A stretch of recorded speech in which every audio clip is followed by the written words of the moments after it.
Hey everyone, I'm Pion and welcome to Slay the Spire. What is Slay the Spire, you ask? I like to call it a Rogue-Lite dungeon crawl deck building game. It's gonna enter Steam Early Access on the 15th of November, and this is what it looks like. So in this game you play as a hero crawling through a dungeon killing monsters, and you fight the monsters by playing cards. So right now we're fighting a jaw worm over here, which has 43 HP. We have to reduce those to 0, obviously. We have 71 out of 80 HP. This is not our first encounter in this dungeon, so we took a little damage in an earlier fight.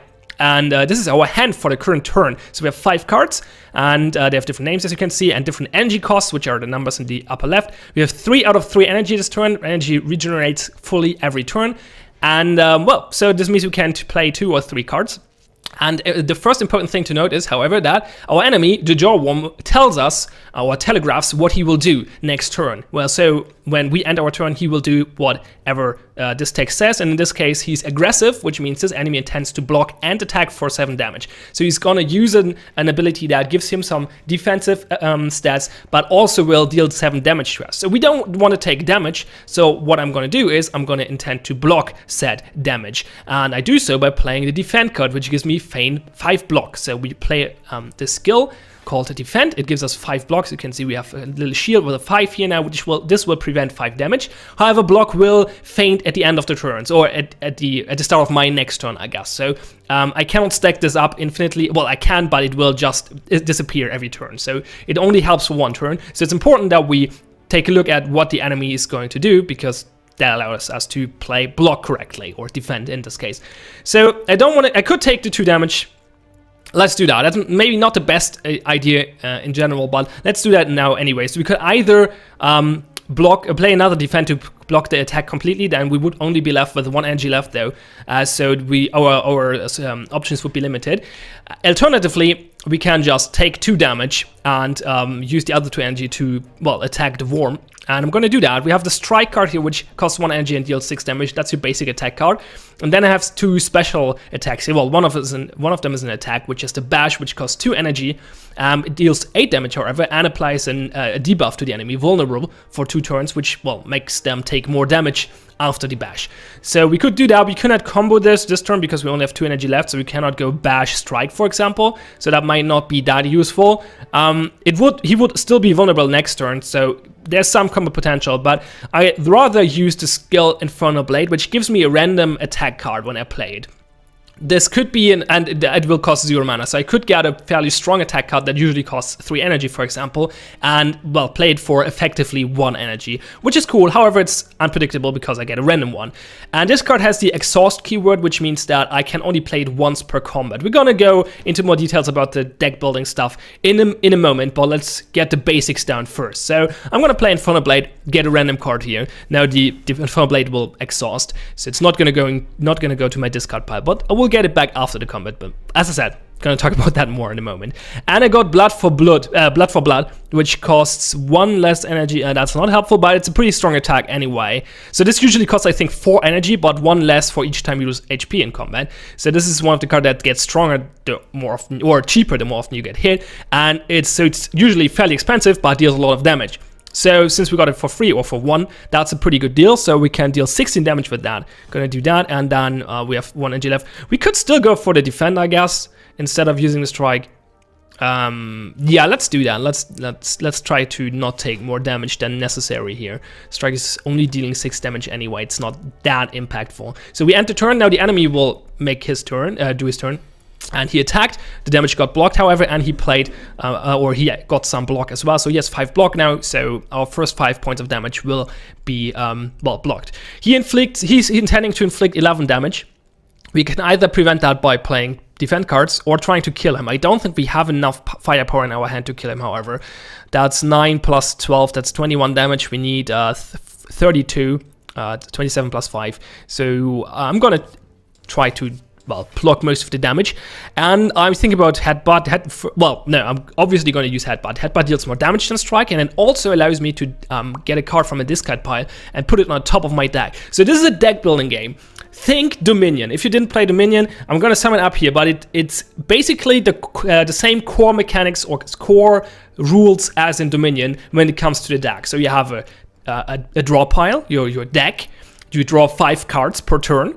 At the end of the turn, you discard all of them to your discard pile, and all the cards you played also go to the discard pile, obviously. But you will discard all the ones you didn't play as well.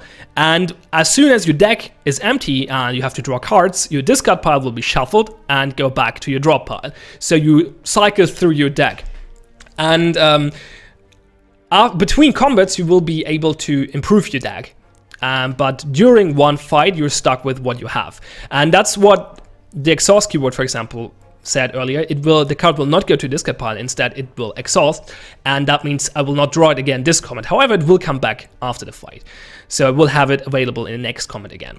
Anyway, back to this fight. I'm going to use Headbutt to headbutt the worm, and now I can choose one of the cards. I could go for Bash, for example, or Blood for Blood. Blood for Blood will this time, however, cost 4 energy, so that's not too useful. So I guess, yeah, we go get Bash again, so we can play it next turn and hopefully kill the worm. So end of turn, he's gonna deal 11 damage, which will inflict 1 hit point of real damage. And now he's gonna strike again for 7 and also uses block. Can we kill him? That's the question now. So we could use Bash plus Headbutt, which would be our max damage combo, I think. Well, we can calculate that. So 6 plus 6 is 12, plus 9 would be 21. That's not enough to kill him, barely. The alternative is we go for Bash, 8 damage, plus 9 damage Headbutt. However, he's vulnerable, so he takes another 50% extra damage. So that's another 4. So 9 plus 4 is 13, plus the 8 from Bash, that's also 21. So both combos deal the same amount of damage. However, Bash will give me the vulnerable status effect for next turn as well. However, since I can't kill him this turn, I rather play the defend. And now I can either go strike Headbutt or Bash him. And I think I'm gonna go for the Bash to hopefully kill him next turn with the vulnerable status effect. So let's see, he hits me. My deck got shuffled last time, by the way, if you didn't notice. It will get shuffled again this turn if I don't kill him now. So he's at 20 effective hit points, 15 plus 5 block, which means, oh, Blood for Blood actually is fairly cheap now because I took damage twice now. That should be enough to kill him easily. He's still vulnerable, and here's a nice little quality of life feature. The card says deal 16 damage. However, if I aim it, you can see the number changing to 24 because the guy is vulnerable. So it calculates that for me, and that tells me, well, I can kill him. And yeah, you see, I got this card earlier. I don't actually have that card in my deck. So as soon as the combat ends, this card will be gone. It's only here for this fight because I got it from the other card. I forgot the name. The one I played at the beginning, which exhausted. So basically I traded that card for a different one, or for a random one for this fight. But I will get the other one back. So finish him off, kill the worm. Now my class ability triggers, which heals me a little bit at the end of combat. And now I get my loot. I get gold, which we can use on shops to buy things. We get a potion. You have 3 potion slots. You can use them whenever. And they're, well, fairly useful. This one is explosive potion, deals 10 damage to all enemies. That's kind of useful. You can have multiple enemies, as well. This text obviously tells you, and also maybe the targeting mechanic hinted at already. So you can. I think the maximum I saw is 4 enemies. So yeah, multi-enemy fights exist. I never had any instance of like something like more than 1 unit on my side there, so I don't think that's possible at all. Okay, and then at the end of every combat, you can choose a card to improve your deck. You can choose between 3 different randomly selected cards. So we could either take another Infernal Blade, that's the one I played at the beginning, or we could get Burning Pact, costs 1, exhausts 1 card, draws 2 cards. Okay, this basically lets you draw cards, which gives you more options, but it also exhausts 1 card, which can be useful in some cases. Sometimes you have negative status cards, like enemies inflict cards, status cards, or inflict statuses on you, like a wound card, for example, or there's a burning card, for example. Like one enemy shuffles burning cards into your deck, and when you draw them at the end of the turn, they will deal damage to you, and stuff like that. There are also curse cards. Like the status cards are only in there for 1 combat because there's a status effect that wears off after the fight. However, you can also gain permanent curse cards by becoming cursed from various events in the game. And those will be in your deck permanently, and they have nasty effects sometimes as well. So, and they also block slots in your deck, which is obviously annoying because you can't use them. So exhausting can be useful, but right now this doesn't seem super effective for me. Or we can get blood for blood permanently now, which is just randomly that it appears here, by the way. I think I'm going for another Infernal Blade, really. Like, that's seems to be the most reasonable choice. Blood for Blood is not that great, usually, in my opinion. Like, it deals good damage, but yeah, you have to take damage before you actually can use it, which is annoying. I prefer cards that I can use in the first rotation of my deck. So, okay, now we beat the fight. Now we're at the map.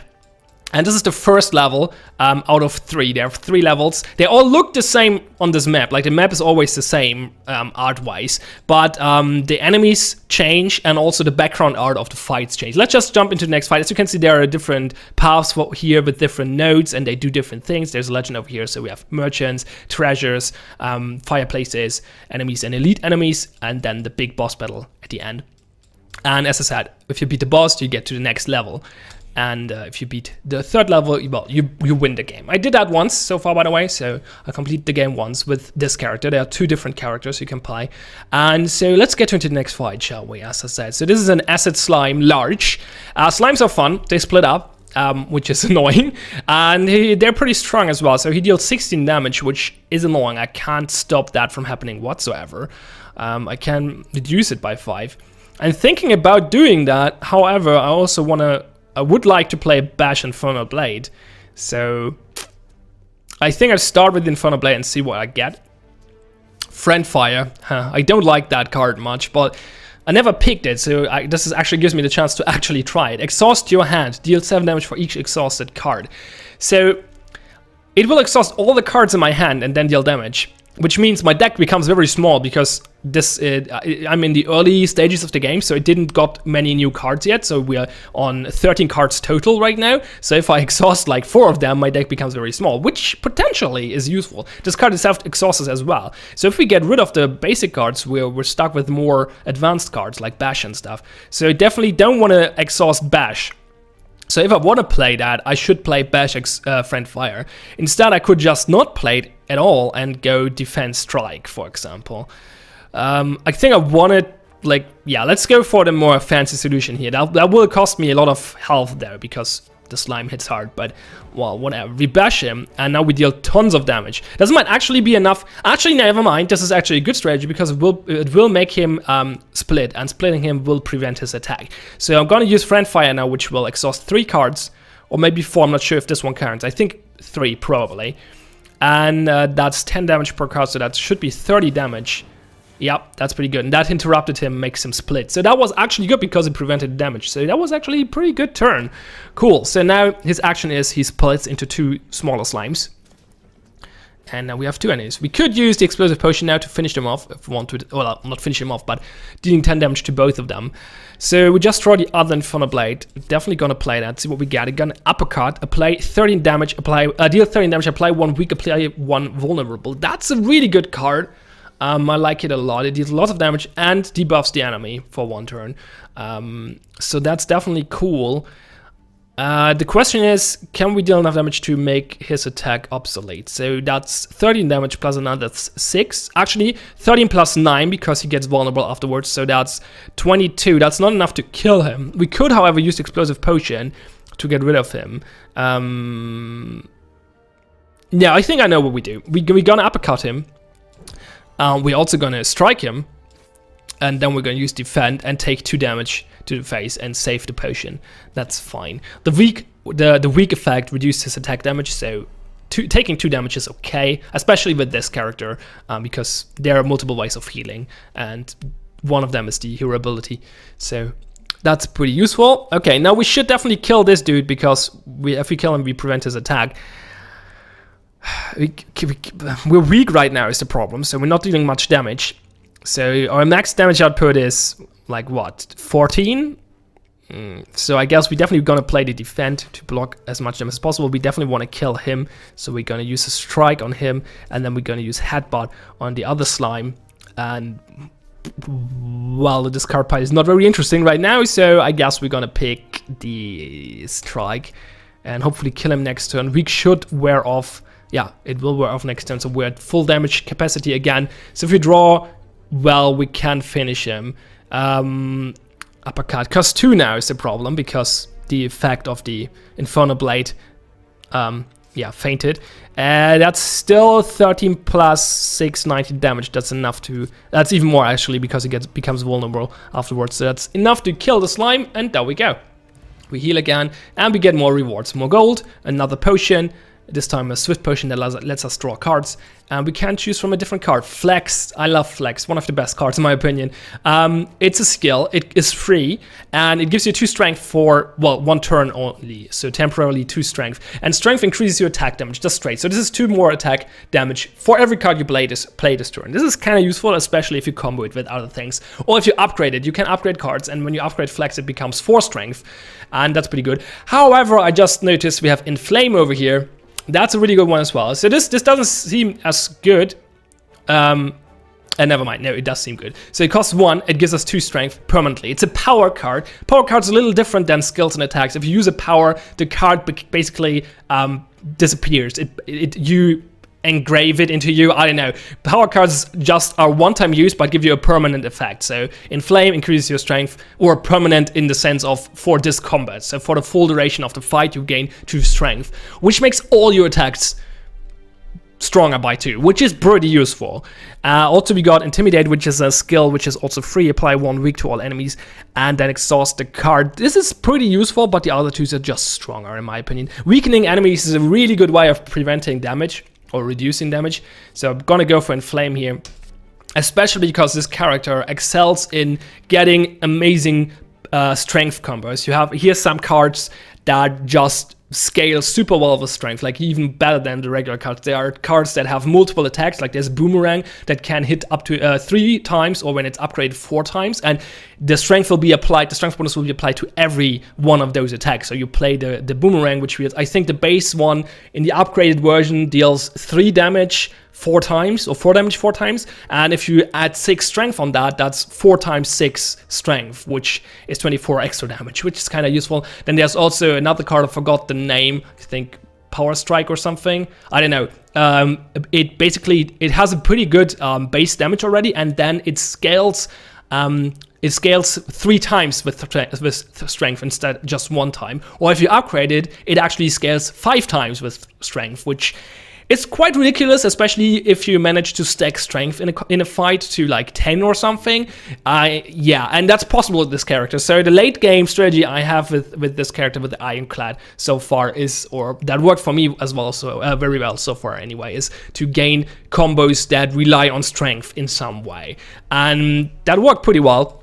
So I really like those cards that give me strength. So now we got to a Fireplace, and here you can do different actions. You have 2 base actions, however you can find relics in the game, which unlock more actions for this campaign or for this playthrough. The core mechanics or the core actions are rest, which heals you for 30% of your HP. We could do that, that would be pretty wasteful there because we're only lacking 7 HP, or you can upgrade a card, and that's usually very effective. So for example, we can upgrade the Inflame to Inflame Plus, and that will give us 3 strength instead of just 2. I think upgrading the Infernal Blade is not doing anything. Oh yeah, it makes it cheaper. Okay, that's cool. So that reduces the cost to 0. That's actually really useful. Headbutt just increases the damage, not that fancy. Bash, I think, increases the vulnerable time, yeah, and the damage, so that's okay as well. You can upgrade the basic ones, which makes them a little bit more powerful, but usually, in my experience, it's more worthwhile to upgrade the better cards, and especially upgrade the cards you use a lot. So, yeah, Inflame or Infernal Blade would be good. I think we go for Inflame. Infernal Blade for free is really nice there. That's really useful. But then again, you exhaust it, use it only once.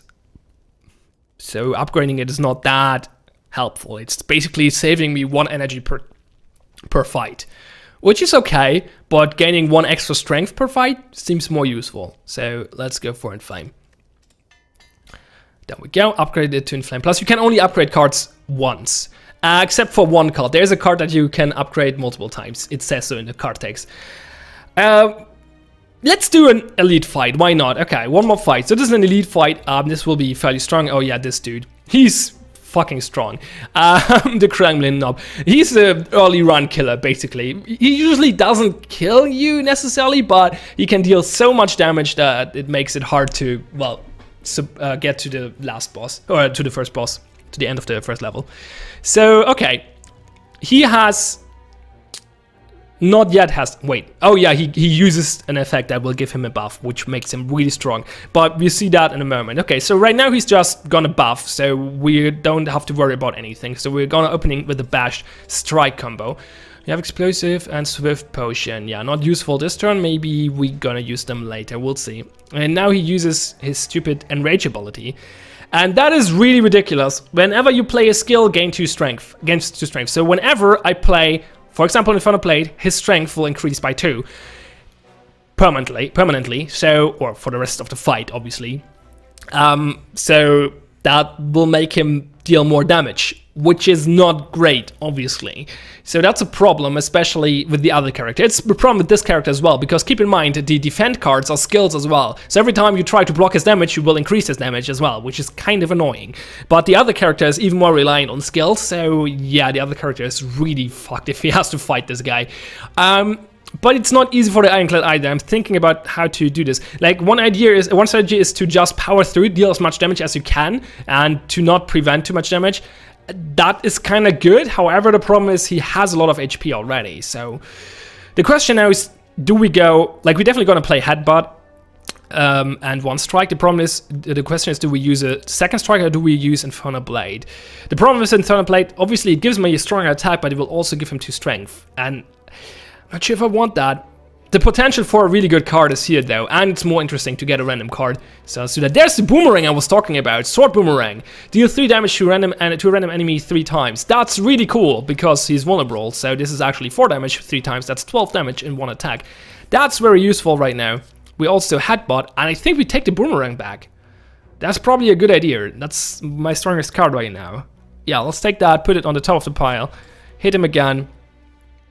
And turn. He's down to 45 HP, so that's okay. He's gonna deal a lot of damage to me now, but I have a lot of HP, so we should be okay. As I said, the other character has a way harder time against this enemy than the other one has, than the Ironclad has. In Flame, we could do that. It's not a skill, so it will not increase his strength. It's kind of a delay though. What can I do? Okay, I could go Inflame, Inferno Blade, Boomerang. Yeah, I think I'm gonna do that. Let's try powering through. So we're gonna play an Inflame, increase my strength by 3. Play a Blade to see what we get. That gives him 2 strength, which is annoying. We get a Pummel Strike there. That's a pretty decent damage source. And also gives us another card. Yeah, no, we're gonna go for the Boomerang. Especially because we got a strength buff, which makes the Boomerang so much stronger. So we take another 18 damage to the face, and then we should be able to finish him off next turn. And hopefully get a relic, because I want to show you how relics work. Yeah, Headbutt, 40 KO. Oh, he's not dead yet. Did I do the math right? It did say 12 damage, didn't it? Well, we can still finish him. It's not a problem. So there we go. Okay. Took a lot of damage, but we okay. And there we go. We got a relic, a Pier. Do you pronounce it that way, or is it pair? I don't know. Raise your max HP by 10. Okay, that's a pretty boring relic, but quite useful. Increases max HP, that's cool. So, during your playthrough, you will stack up relics up here. You can, like, get... What was my highest number? I think around 10, I guess? Yeah, probably around 10. And they have... Like, they're more... Like, there are there are weaker ones, but there are also stronger ones. And the strong ones have pretty radical effects. I'm going to show you a few ones in a moment. But, yeah. You can gain relics by defeating bosses, opening chests, or buying them from a merchant. And some random events can give you them as well. Okay, new card. Power through, adds 2 wounds to your hand. So wound is a status effect. Or a status card. So those are negative cards. You don't want them. But this card gives you 15 block for 1 energy, so that's basically a trade-off. Kind of good, kind of okay, but I really dislike the wounds. Wounds will not do anything; they will just block slots. But since you get them to your hand, it will take a while until you draw them again. So it's not a bad card. 15 block for 1 energy is pretty good. Then you have Bloodletting, gives you more energy, but for HP, which is interesting. And then there's Impervious, which gives you 30 block once for 2 energy, which is obviously a pretty good trait, but you can only use it once. It's a pretty good save my ass card though. So yeah, I kind of like that card. Bloodletting is not bad as well though, either, I should say. I think we go for Impervious though. Doesn't really matter, I'm gonna kill a run in a moment anyway. Can we get to a merchant quick enough to actually show that off? No, but we can go to the chest. So let's go to the fireplace and go to the chest. We heal really quick. There we go. And get to the chest. And there we go. A chest just gives you another relic. In this case, non-boss chests now contain cards. Interesting. Okay, so if I get to another chest in the next level, I will gain extra cards as well. On top of the relic I gained there. So that's useful. Okay, let's talk about this a little bit. So what you didn't saw yet is the merchant. Merchants are here and there. They allow you to spend your gold on either cards, relics, or potions. And they have a service where you can remove cards from your deck. That's especially useful if you have curse cards, obviously, because you want to get rid of them. But you can also use it to get rid of your basic cards. Not sure if that's worthwhile, like worth the money, especially because that becomes more expensive every time you use it. So the first card you remove costs 50, but the more you use it, the more expensive it gets. So you usually want to save that up for cursed cards that you really want to get rid of. So that's merchants. Then there are those random events, or not necessarily random. It's an unknown node, and those unknown nodes can be either any of the things you can see here. So it can be a merchant, a treasure, an enemy, or even a lead enemy, I think. But or a fireplace. In fact, I'm not sure. Can it be a fireplace? I think it was not. I think I got a fireplace once in an unknown node. I'm not sure. However, there's a pretty good chance that there in fact are like a. I don't want to call it a story event, but it kind of is. There's no real story going on, but you get like a little text with a picture, and then usually you have to make a choice and you gain some rewards or take some damage or whatever. So there's basically a random event happening where you can gain cards or relics or gold or something along those lines, or you can just lose things or a combination of the two.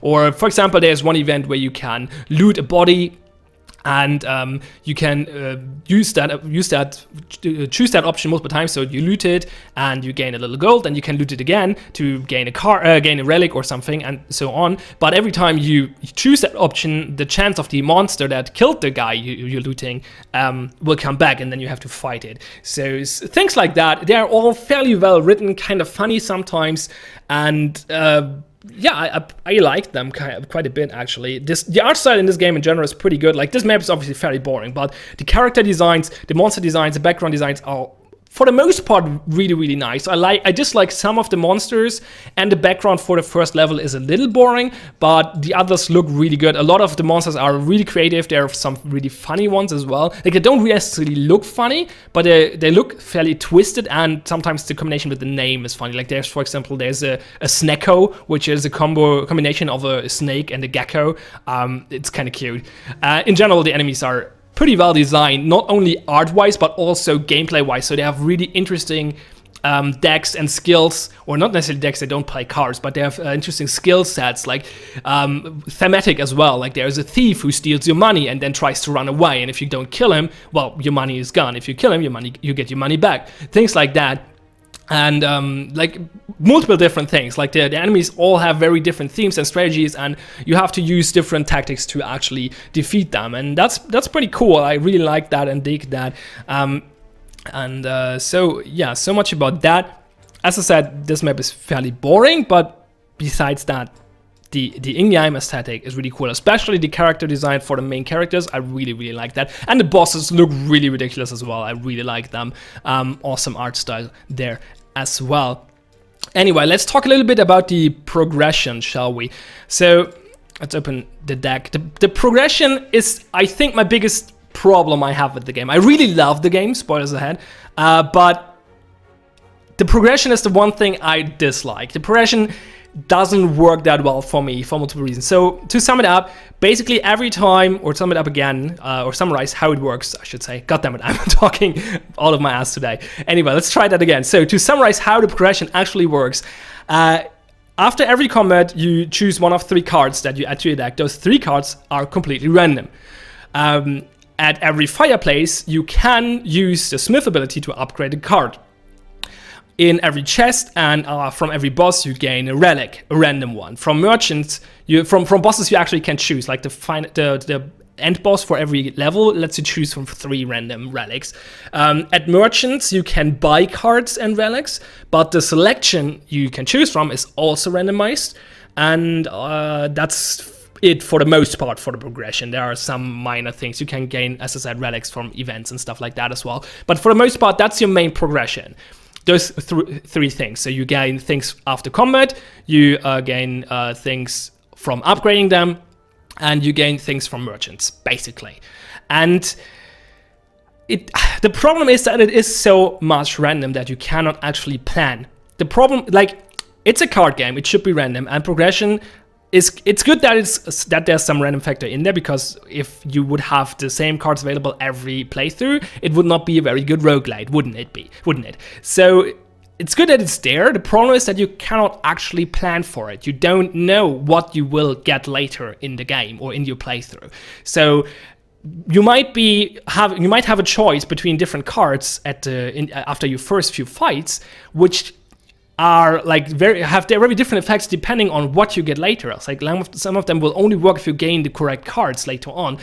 If you don't get them, then the card will be useless, and that makes it hard, like impossible to plan, and that's kind of annoying to me. Like I have no idea what I will get later, and it also makes you really, really reliant on that RNG, because there are some things that are more powerful than others. Some combos just work better. Especially, it's very effective to gain a lot of things that heal you, and that's true for relics and cards. Like there's a Reaper card, for example, for the Ironclad, which will give you heal you based on the damage it deals. So that's a really good way of healing you up, especially if you combo that with a lot of strength, because then you can heal in one attack for like ridiculous amounts of HP, which can be very useful. The other character on the other side, for example, can't basically heal at all for the most part. But the Ironclad has this ability that heals them. Then you can get the Reaper. Then you can gain other relics that also heal you, and that can be very useful and can really keep you alive throughout the run. And that's just one of the examples. Then you can gain those combos, like as I said, you can gain some cards that give you strength and stuff like that, but if you don't get the other cards that actually synergize with strength, then it's not going to be that useful. Like Inflame is a decent card, but as long as you don't get like multiple boomerangs, for example, and there's another card or a few other cards that scale well with Inflame or with strength, then it's not going to be that crazy. Or for example, there's a card that I think doubles or even triples your strength. That's cool if you have cards that give you strength. If you don't, that's not gonna help whatsoever. So that's really unfortunate. And yeah, that's my biggest problem I have with it. So okay, the other problem I have is a technical one.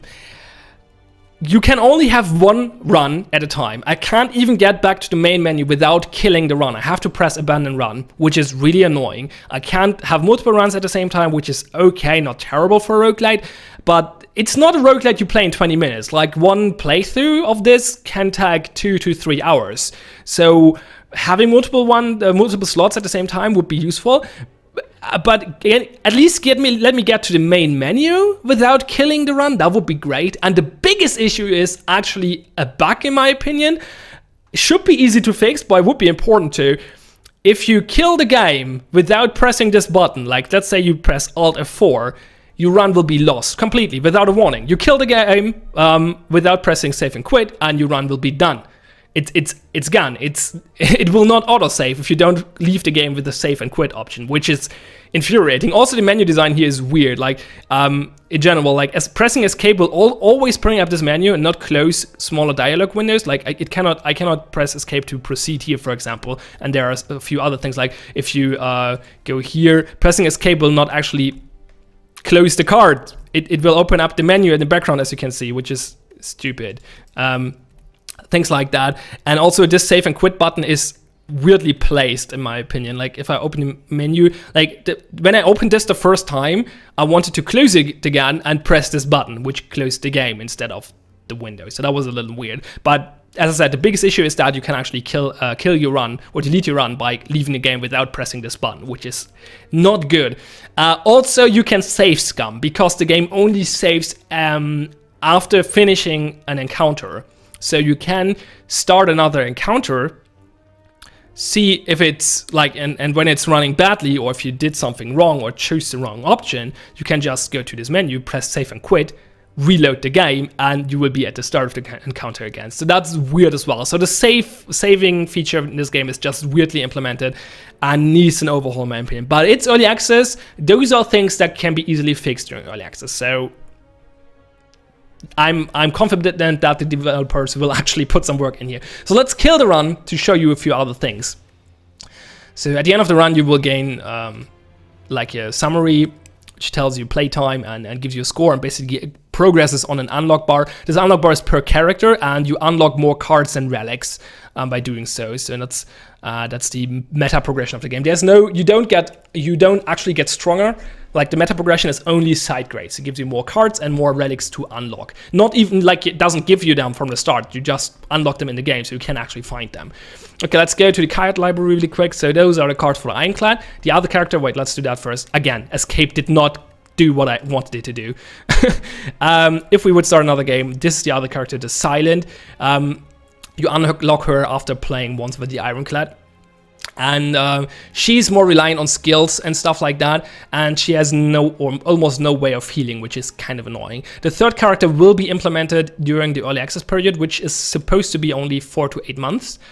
Let's take a look at the silence card. It's really quick. Oh goddamn! Press escape again. Ah, that's what I mean. Like, okay, I'll take the hand off the escape key. It's not what I want. In general, there are no hotkeys besides escape, which is kind of annoying. Would be great to have some hotkeys for ending the turn, choosing cards and stuff like that. So those are the cards for the Silence. So she has completely different card set. Both characters have over 70 cards, so that's a pretty good collection. And you can see she relies on poison and stuff, like there's a double an enemy's poison card. And that's especially, like, she's even more reliant on the combo thing I mentioned. Like, she gets really strong if you manage to get a good poison combo. So if you get the right relics that give you good buffs for your poison and get the right cards. And Catalyst is ridiculously good if you have cards to actually apply poison. If you don't, well, tough luck, it's not helping you. And poison only gets strong if you have enough poison. Like a little poison is not doing much, but stacking poison is actually very effective. And then there's a relic that allows you to basically, wait, we're gonna find that. I'm gonna talk about that in a moment, but she's even more reliant on combos, is what I'm trying to say. And she's more reliant on relics that actually heal you because she doesn't have any heals in her cards either, and her class ability is not healing her either. So there are some colorless cards which both characters can find. There's a heal card in here, which is kind of useful. And then there are the curse cards I mentioned earlier. I actually didn't discover all of them yet, apparently. So some of them do nothing. Like this one, the Wrath is not actually doing anything. However, it will always be in your hand at start of a combat, so it will always fuck over your first turn, which is kind of annoying. Other curses will do things, however. Clumsy, at the end of your turn, oh no, this one actually doesn't do anything, never mind. This is the weakest curse. It doesn't do anything, and it will exhaust after the first turn, so it will only be annoying for one turn, per fight, that is. But yeah, it's the weakest one. Others, however, at the end of your turn, take 2 damage. Yeah, stuff like that. So curses can be very annoying. And then there are the status cards I mentioned earlier. Burn, at the end of your turn, take 2 damage. Or just a wound that just blocks your hand. Things like that. So that's kind of cool. Let's take a look at the relics. So there are the star relics, that's the star abilities of the characters. Then there are common relics you can find. They're fairly weak, stuff like raise your max HP by 7, or whenever you get rest sight, start next combat with 3 additional energy. That's actually kind of useful, I have to say. Things like that, like gain 1 energy on the first turn of every combat. They're kind of cute, or kind of useful, but nothing crazy. Except for this one, this is pretty strong. In my opinion, every 10th attack you play deals double damage. That's really strong with the Ironclad if you actually manage to combo it well. So that's pretty good. Then there are uncommon ones, which are a little bit more crazy, I would say. For example, the toolbox. At the beginning of combat, add a random colorless card to your hand. That's cool. Then this one increases the effectiveness of weak, for example.